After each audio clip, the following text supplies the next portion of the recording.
Amrita hotel மேலாண்மை கல்லூரியில் புதிய மாணவர்களுக்கு உற்சாக வரவேற்பு. பிரபலங்கள் வழங்கிய வெற்றி மந்திரங்கள். கோவையில் உள்ள அமிர்தா சர்வதேச ஹோட்டல் மேலாண்மை கல்வி நிறுவனத்தில் 2026ஆம் ஆண்டுக்கான புதிய மாணவர்களின் வரவேற்பு விழா உற்சாகமாக நடைபெற்றது.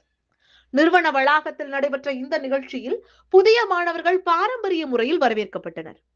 கல்வி மட்டுமல்லாமல் ஒழுக்கம், திறன் மேம்பாடு, தொழில் முறை நெறிமுறைகள் ஆகியவற்றின் அவசியம் குறித்து சிறப்பு விருந்தினர்கள் மாணவர்களுக்கு பயனுள்ள ஆலோசனைகளை வழங்கினர். நிகழ்ச்சியில் துடியலூர் காவல் ஆய்வாளர் ஆர் விவேகானந்தன், தி ரெசிடென்சி டவர்ஸ் நிறுவனத்தின் மக்கள் தொடர்பு இயக்குனர் வெங்கட்ராகவன், எம்என் ஹோட்டலின் நிர்வாக ஹவுஸ் கீப்பர் சுகந்தி மாலினி மற்றும் தமிழ்நாடு மெர்கடைல் வங்கியின் மேலாளர் ராஜேஷ் ஆகியோர் கலந்து கொண்டு மாணவர்கள் தன்னம்பிக்கையுடன் செயல்பட்டால் ஹோட்டல் துறையில் உலகளாவிய உயரங்களை எட்ட முடியும் என ஊக்கமளித்தனர்.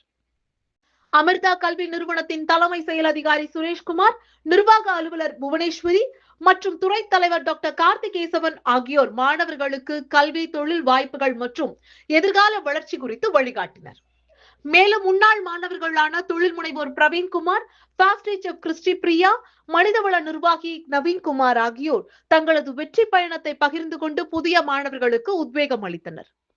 கற்றல் வளர்ச்சி சிறப்பு என்ற நோக்கத்துடன் புதிய கல்வி பயணத்தை தொடங்கிய மாணவர்களுக்கு அனைவரும் வாழ்த்துக்களை தெரிவித்தனர்.